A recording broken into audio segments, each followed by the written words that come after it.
there will be some way forward in as far as the qualifications of the CCM and the CCO of finance is concerned.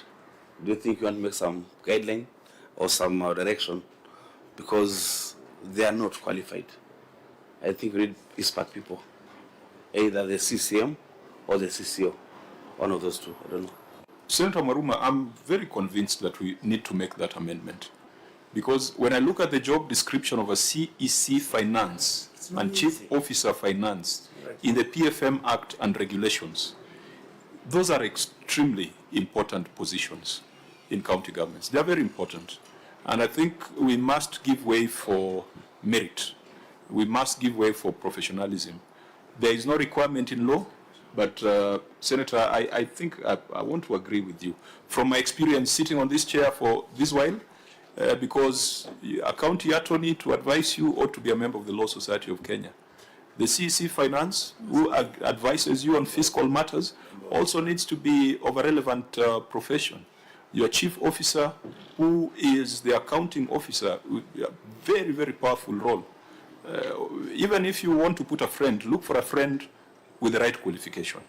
So if governors are not going to do it, then we'll probably need to compel them through legislation. I remember one county where the chief officer of finance was a retired ECD teacher.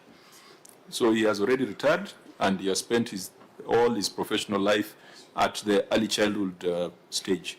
I mean, ECD teachers are very special people. Someone who can teach a child to write and read is very, very, it's very important. But when you put them in the chief officer's position, then you end up with 64 audit queries.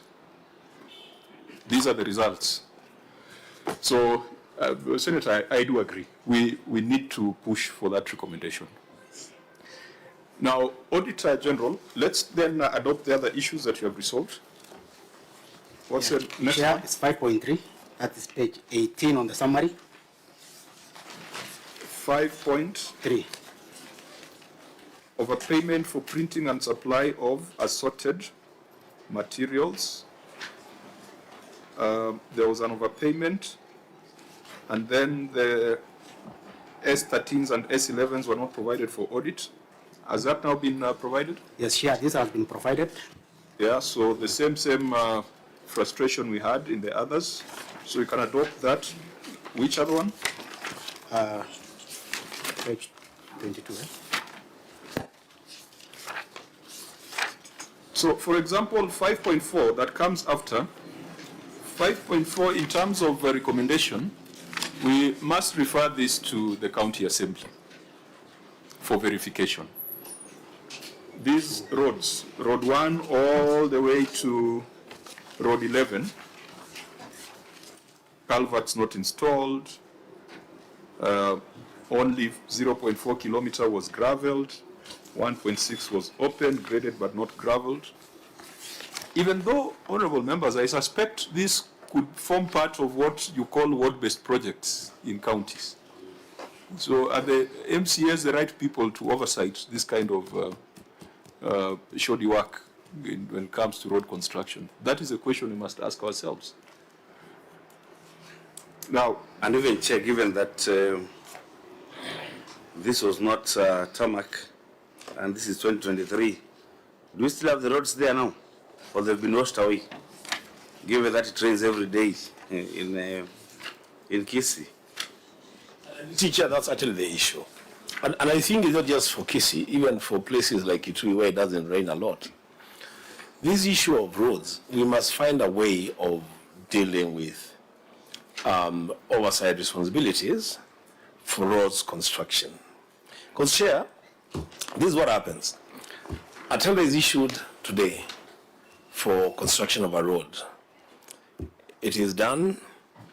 Tomorrow something happens, the road is damaged, or something happens to the road. Another tender is issued on the same road. But then we want to do an audit or a review of what happened. You want to check on the first tender, but work has already been done twice on that road. It becomes very, very complicated. And in fact, that's why I want to appeal to the county assemblies.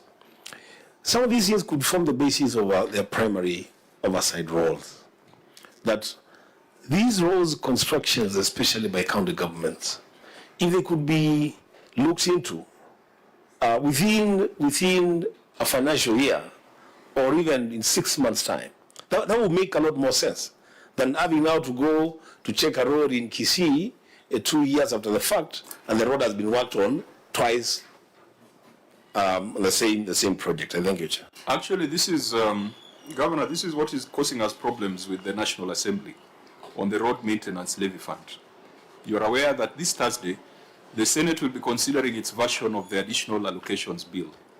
The National Assembly has already processed their version, which has excluded RMLF allocation to counties. Now, the Senate has insisted that RMLF should go to counties. They cite this kind of reports, and I'm sure that they refer to this when they're debating. Look at, for example, road number 3, Omatundura Riombaso Nyameroka Museni Road. The contract sum was 2.1 million. The length of the road was 1.5 kilometers. The work done was 1.5 kilometers. But the comment is, the road was opened, not graded or graveled, and no installation of culverts, no signage for proper identification. Now, a member of National Assembly tells me that, you see, if we give governors money, all they do is to bring, what's that equipment that opens roads? Dozer. Inapita mara moja.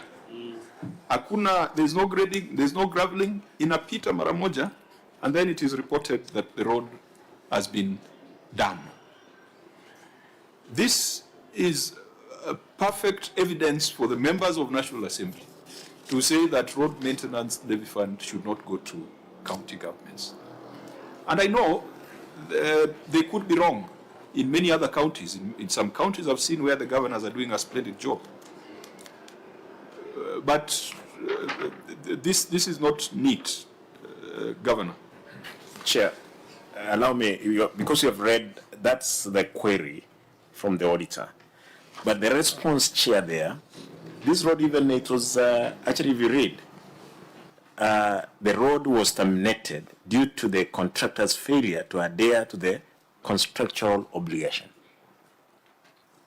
We are talking of a road whose contract was terminated. Governor, yes, I've seen that. Now, my worry is, if you cannot procure, if you cannot do due diligence, if you cannot procure a 2 million road successfully, why do governors want 10 billion for RMLF?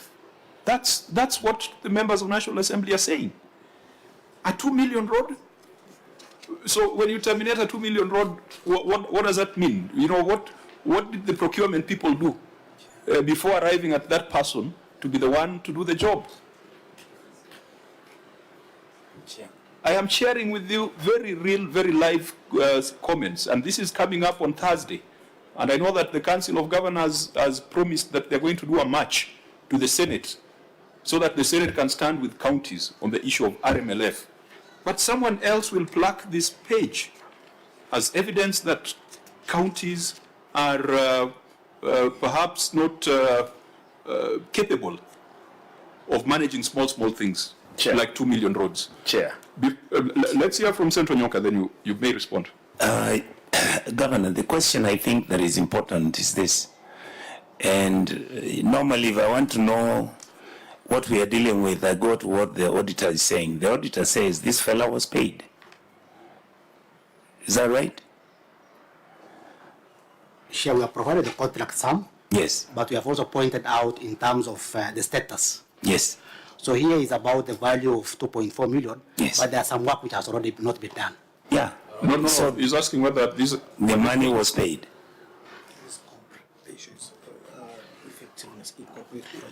Sure, here we are concerned about the effectiveness of the projects. It's not, we didn't capture that part of the payment, what has already been done, but we are just bringing the picture of, this is the contract sum, this is the length of the road, but this is the status, and you can see some work has already been pending. You are veering off from where I am asking you. Was this company paid?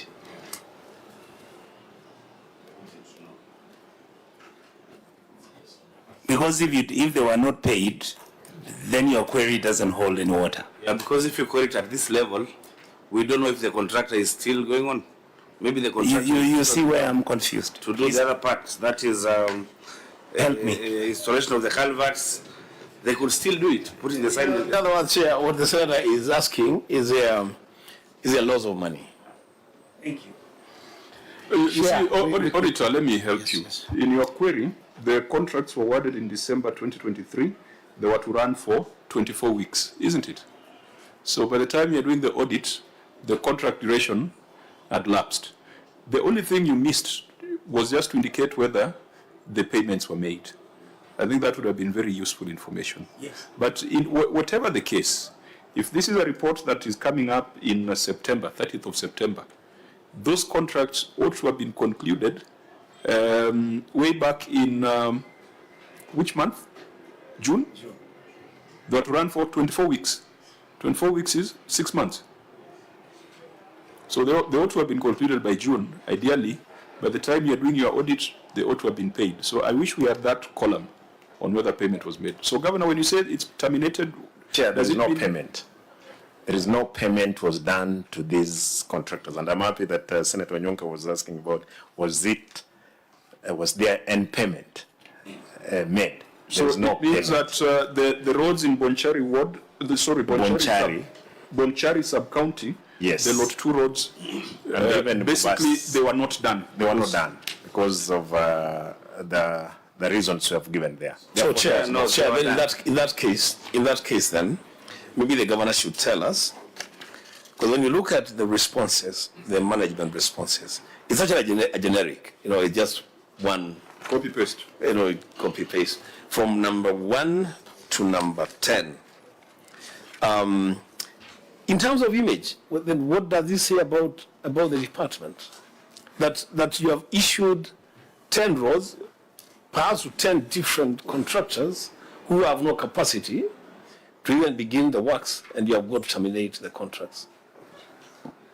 Chair, this was a lot, and a lot had all constituents, the 4 wards. Therefore, there was one contractor who, by bad luck, died, and there was a lot of struggle within the company. Therefore, nothing could have continued, and hence that's how termination came in, because there was nothing was done.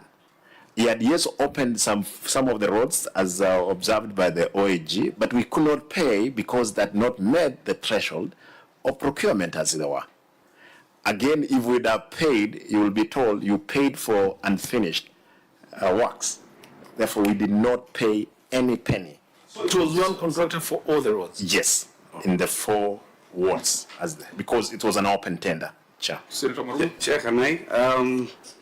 If I give the example that you gave of Onyagogo Obore Mesigi Road, according to the auditors, the road was opened, not graded or gravelled, no installation of culverts, no signage, no proper identification. But the auditors saw that the road was opened. Now, during the time of audit, Governor, why didn't you give this explanation that actually the road was terminated due to the contractor's failure to adhere to the contractual obligations? Because then, number 1, this audit query would not have been escalated to this level. Number 2, we would have known that there is no loss of money, that no payment was made. And then number 3, how much do you think should be paid to these people? Because they opened the roads. Does it mean they'll be paid 0? Because some work was done. Chair, Governor? this explanation given to OAG is either they accepted the explanation or they refused to accept the answers we gave them. But again, to answer to Senator Taita Tafeta, you can even do everything. If, again, even procedure was not followed, you may not be paid, as it were. For the part that which has been done, because the law is very clear, is either you finish your contractual obligation or you are not paid. as it were. Therefore, that's why we are saying the works were terminated, despite the fact that, yes, he had opened some of those roads. I think someone talked of query about the image. You see, for me, we can have all these explanations, but I've told you where I have a problem at the global level. On Thursday, we are going to fight for 10 billion. These things we are doing is what was used, what the RMLF used to do in counties, because this is maintenance and maybe opening up of county roads. You are going to give us a very difficult time as senators, because the opponents of devolution will take this as a classic case. And the queries don't end there. The subsequent query also has almost 15 roads with irregularities. 15 roads with irregularities. And the question is value for money. And they're small contracts, 2 million, 1 million, 2 million, 2 million. Fairly simple things to do. Even if you are using, because some governors usually complain of the capacity of local contractors. Unless your procurement process is flawed, because sometimes some governors want to give these roads to supporters.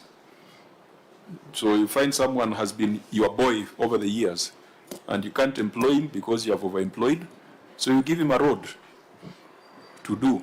He has never done a road in his life. He'll even come to ask you for the money to do the road. We have seen these things happening. And I suspect this is the case. Senator Onyonka. Thank you, Chair. I wanted to raise the question with the OAG. Out of the number of contractors who've been given these roads, and there are about 15, did you verify to see how many of them were paid any funds, if any? Because if all of them were not paid, then there is something substantive. That is really where I'm going with this. Honorable Chair can take that question. We verified the payment, and also when we are looking when we are doing our audit, we in addition include the effectiveness of how they are carrying out their business. And that is why you see such a case of this query coming, whereby we have picked a sample of the procurement contract that the county has engaged, and we go now to the ground to do physical verification, and we see, like the Senator raised, the work has already started, so there is an expectation that a payment will come at the end, since the county is already in contract with the said road contractor. But now when you do the ground physical verification, it is not there. But to answer your question, yes, where contractors are being paid, we have been able to verify that. But again, we are also looking at the ground, what is there. Thank you. Chair, I would just want to maybe an advisory to the governor, which is not solicited. You know, I sat in the mediation committee for the county government's additional allocations that terminated in December.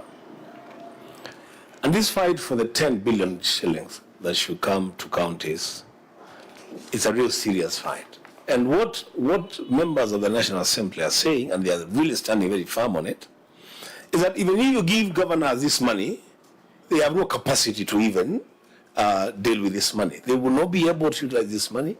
Road infrastructure has become a serious problem in the counties. If you give this money to the national government agencies, they are a lot more efficient because they have contractors on site who are proven they have been able to do this work for the longest time. And as the chair is saying, now this is serious fodder for them. When on Thursday this debate comes up, you will hear Kisi being, look at these 10 roads given to one contractor. They are unable to even begin works on the roads. So I think for this kind of things, Governor, through the chair, it's also very important for county governments to seriously do due diligence when they are giving contracts to these contractors. As the chair guided, even if we want to give work to people that we know, I'm very sure then in that network of the people that we know, there must be some competent people that can do these jobs. Because this is not a very good image, not just for Kisii, but even for the implementation of road projects by county governments across the 47 counties. Chair, thank you. Thank you. Governor? Chair, I want to agree with both of you of what you're saying, the image outside there. But there is nothing better than even how devolution is working. Yes, I don't want to say that every person is doing what we are doing. Especially the law requires that 30% you must give to the locals. And again, even in that open tender, because these were open tenders, people got it. Some of them, Sir Chairman, there are people who are used, and in quotes, who are used to not do work. You know, wait until there is end of the year, because there is, I think, the wiring of their information that at the end of the year, people must be paid. Money will go back. Therefore, people will process anything. And money doesn't go anywhere. Money is in the CRF account. Therefore, Mr. Chairman, what you are saying is that for us, I will invite, I'm happy that OAG is here. They will see the works which is ongoing now. When that due diligence was done, we gave people who are able to do it. And again, Chair, there is procurement laws which we can't break. If you wanted to help even those people, even if you wanted to help those ones who are with you, you may not give them a project of 20, 30 million, knowingly that these are young people who may not be having that capacity. You'll be able to give them for 1 million, 2 million for you to test them. But lots like this one, Chair, is an open tender where people openly compete. Governor, maybe Chair. Senator Muruma? Yeah, upon the expiry of the extension period, the contracts were terminated. Maybe for the auditor, what is still subsisting here so that we can address this query? Yeah, there's delay in deliverables here. So what do we do to address this query? What is still subsisting?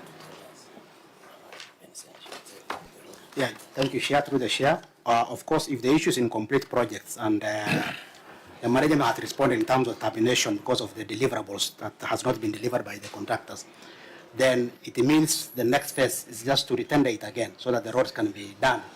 You know, if it is a service to Wanjiku, then it means the road has to be redone again.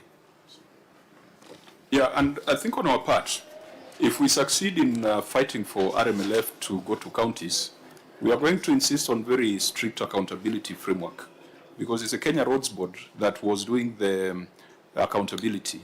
In fact, it was a misnomer, because the Kenya Roads Board is audited at the National Assembly, and yet this money goes to counties. So we were having a fight on who should oversight the utilization of those funds. So since it's coming as a conditional grant, we must make sure that the conditions are clearly spelled out to avoid this kind of scenarios. The next query with 15 issues, with 15 roads, I can see from the written response that there was extension of time. And if there was extension of time, we'll ask the Auditor General to keep it in view, and you can capture it in the next cycle of review. Which other matter had been resolved so that we can look at it and adopt? Chair, 5.5, page 22 is also addressed. The regular procurement of cleaning services. Yeah. Yeah, the main issue, the tender document was not availed at the time of the audit, but now it has already been provided. And it has been provided to your satisfaction? Yes. Okay. Then we go to page 28. So the one for insurance services is unresolved. And that was probably, so it was quite a huge sum, 202 million. Okay. Okay, take us to the next one. Page 28, issue number 5.7. Upgrading of Mosocho Market Health Center. Yeah, here the procurement file was missing at the time of the audit, but now we have been provided the project file. So we can adopt that if you have seen the project files. The next one? 5.8 is about installation of generator at the Gusii Stadium. Again, At the time of audit, the tender document award was also missing, but the procurement file has also been availed. Next one.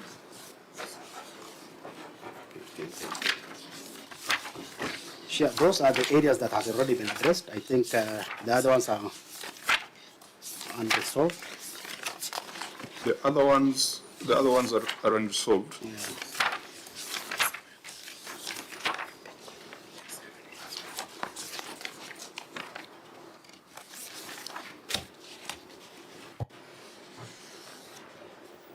So what we'll do as a way forward, we'll take the guidance of the Auditor General.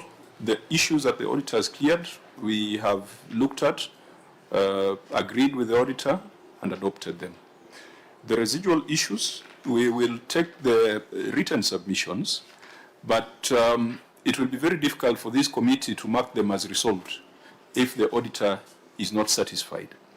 But we will provide an implementation guideline, or you'll need to do an implementation matrix to ensure that these matters are brought to a close to the satisfaction of the auditor and to the satisfaction of this committee. There are quite a number of project-related issues which might require even a county visit. We want this committee to be more robust, to go out to the counties and to see the projects that are happening there. I think there's been a big concern that we are holding too many meetings in Nairobi. And so we commit that perhaps Kisii would be one of those counties where we pay a visit to check out some of these projects. But that visit also, we would be very happy to talk to the members of the county assembly and to remind them of their constitutional duty.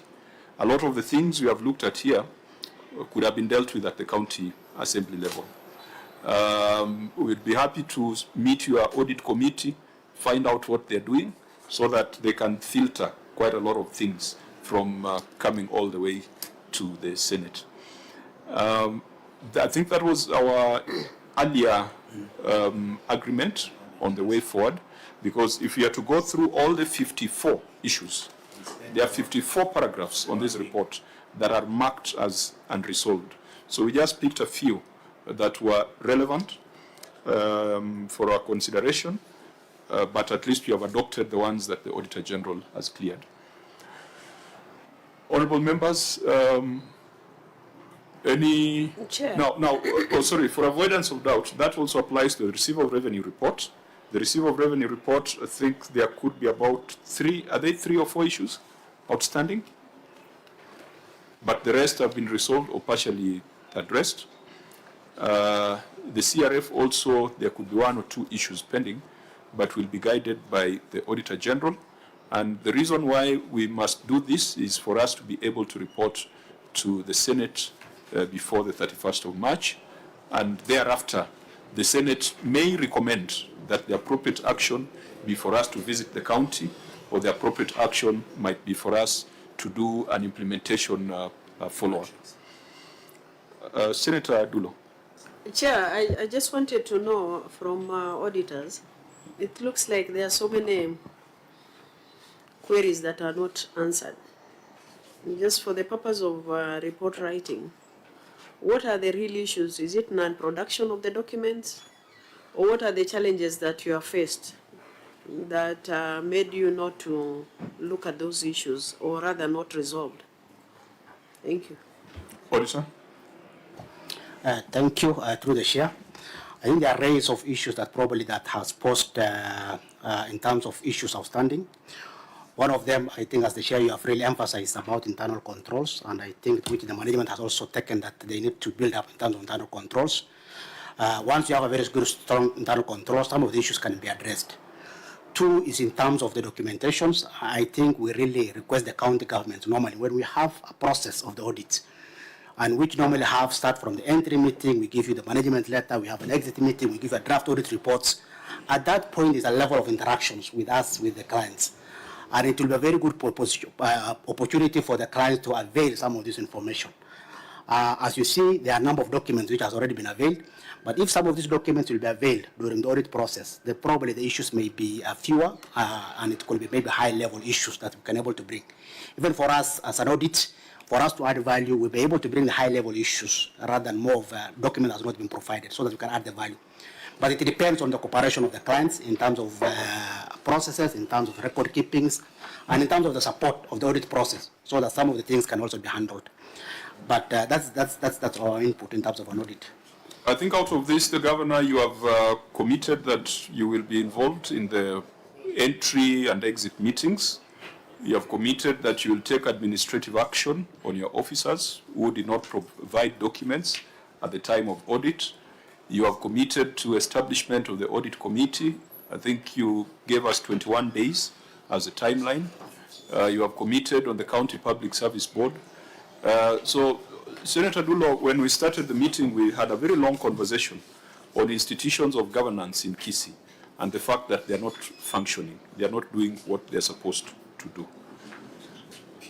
If those issues are implemented, if you have an audit committee that is functional and a properly structured internal audit committee, I am sure that a lot of these things will be resolved. Any other comment from members? Yes, because now with that, with the direction I've given, we'll take the auditor's guidance for the residual issues. We will give a time frame for implementation, after which we can now make recommendations for investigation or for them to be taken over by the relevant bodies for execution. So, any other comment, Senator? Yeah, just maybe just to stress on what I said previously, that the queries are very many, and it's a telltale sign that things might not be very well, maybe because of internal inefficiencies, maybe because of low capacity, or maybe low morale of the workers. Otherwise, these issues are too many. But most of them are not very substantial. So maybe just work on the staff morale, capacity, and all what it takes so that we may have fewer issues being escalated to this level. And it's possible to achieve. That would be my observation for now, Chair, that there is a big room for improvement. Like this one of the county attorney. Surely, when you guys got the management letter, could the county attorney even whisper to the CC Finance that this matter should not escalate because there is this ruling of October? You know, it appears you guys are operating in silos. You need to operate as a team. Because once it finds itself in the Auditor General's report, you can't stop someone from using it in a funeral, saying that there's a county attorney who's eating our money, and yet is not supposed to be in office. So I think, as Senator Maruma says, better coordination will have a better picture of the county. Maybe I'll let you have the last word as an area senator. Any other, Senator Legwe, any other matter? Senator Wambua? So Chair, just maybe to tell the Governor, I think that the issue that you raise about saboteurs in government is really a serious issue, because then people may work with you and think it is you that they are sabotaging, but at the end of the day, it is actually the county of Kisii, not just the government, but the county of Kisii, and eventually then the devolution as a war. I would want to see, as you have said, real serious administrative action to make sure that your county government, because it would appear, actually from the face of these documents, it would appear that there are a lot of silos in your government. There are a lot of people doing their own things and the right hand not knowing what the left hand is doing. And what comes to mind is those three issues for me. One is that a voucher for the payment of Kenya Power. A clear sabotage, that's what it is. The payment for Safaricom. And then documents court documents, which are actually public documents about the fate of your Attorney General. Well, why would they be appearing to us at this stage when those issues could have been resolved and not even appear anywhere in the audit when the audit was taking place? So make sure that you have some bit of synergy within the counties, that we also don't embarrass ourselves and embarrass counties and embarrass devolution. I thank you, Chair. Thank you. Senator Dulo, anything in closing? Then, Governor, your final remarks? Chair, thank you.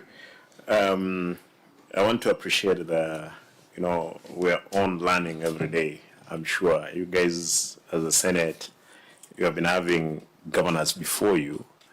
There is information you may not be having, which you get from us. And there is a lot of information also because you are out there to oversight the counties as they were.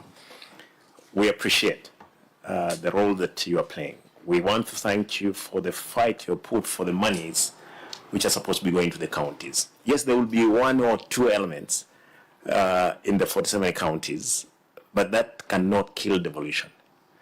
Today, I'm here, God willing, I'll serve the 10 years. Then you'll find yourself again in the same. If we cannot resolve issues we have now, you'll be having the same problems even when some of you will be governors in the future, if you endeavor to. But again, I want to welcome you to Kisii.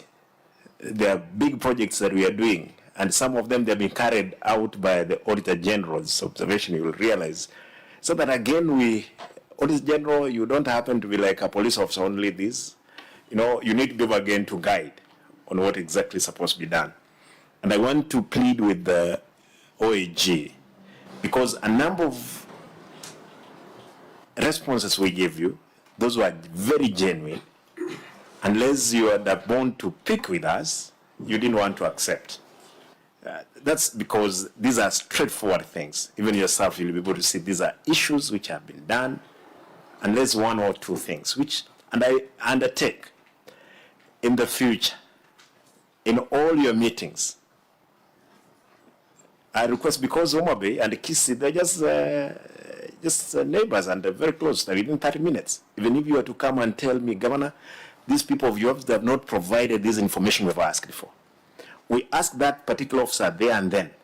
If we cannot provide, he goes home. Because we are serving the people who need our services, as it were. Therefore, Mr. Chairman, I want to commit that those particular items, 21 days, the committee will be in place. I'm fast-tracking the process of the board, Public Service Board, the chairman and the secretary, who are supposed to be in place, and many other activities that are supposed to be run in the county. For saboteurs, my senator is here. Some of these people, I may jump with them. They'll definitely run around because, again, the senator happens to be the crusader of those rights of those people. But for sure, we will pass them through the process, which is fair for them to get services to the people. Therefore, Mr. Chairman, I want to thank you as a county. We are ready. We'll appear as long as we are within the law, as it were. Thank you. Senator Onyonka, your final word. I hope you're not a saboteur. Chair, before Senator Dulo. Onyonka, sorry, I'm coming in. Governor, I hope you have heard what the chair has said. At the end of this sitting, we are going to submit our reports to the House. As it is, even the matters that are unresolved. And I hope you understand the implication of the report if it's going to be tabled on the floor of the House as it is without being resolved. Because simply you have lost the opportunity of going through your documents and also resolving them. So I hope in future you will be able to get more time to be able to look at these documents, because it's going to have a bigger impact. Because with the governments, there is no way that you can erase any report or record. Because if it leaves this committee, then it will go as it is forever. I thank you. Sorry, I'm just warning you on this. Asante. Yeah, I mean, Governor Waithaka, the first governor of Nyandarua, has just been convicted this month over things he did in his first term in office. So these things remain live. Senator Onyonka? Chair, I wouldn't really want to say much for the simple reason that I think exhaustively the few issues we are looking at, the only correction I want to make to the governor, we have seen in other county governments when they come and the Auditor General has actually worked interactively. I would wish that when the Auditor General comes to our county, he is given unaffected access to all the documents so that these small issues can be dealt on time. Number two, Chair, what is sad for me is that this is a qualified opinion.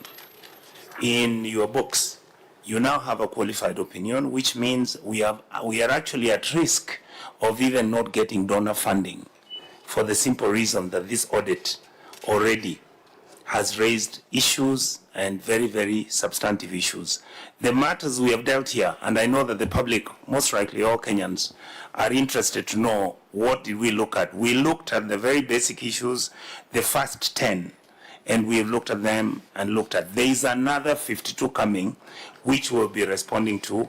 We expect that the governor's team will provide more documentation and defend themselves so that by the time the final report is written, everybody feels that they have actually got justice and fairness in the way we are handling the matter.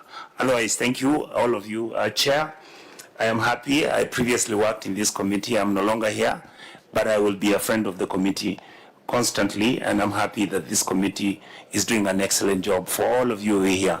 Governor, with your team, if you travel to Kisii, travel well. We mean well. And I want the public to know, especially our people. Most of our people think that me and you should disagree in public about no. Because when we disagree, we injure our people. Our job is to make sure that we give service delivery to our people with respect and dignity. The office of the governor is a big office. It's an office that should be respected, just like my office. So I hope that we'll continue to raise the issues and push the buttons to make sure that you streamline your activity. By next year, when the report comes, I believe it should be much better. Yeah, so... Chair, before you make your comment, I want to respond to two items which Senator Dulo just indicated, because you did indicate that you sat in the morning and you have decided to pick this report as it is, and we have put our, underlying item that most of the things we answered, either they were not picked as they were supposed to have been picked.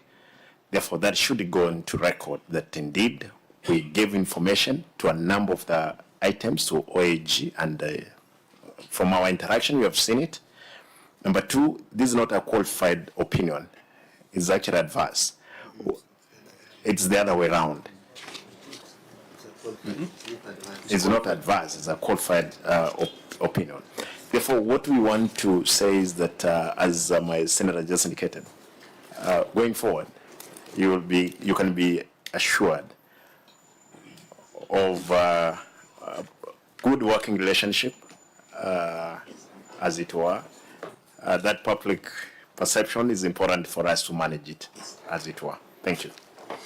Yeah, so a lot has been said, and in terms of way forward, we have adopted and agreed with the Auditor General on about 8 issues on the executive, and also a number of issues we had reviewed earlier in the morning, where we've agreed with the Auditor General that they've been resolved.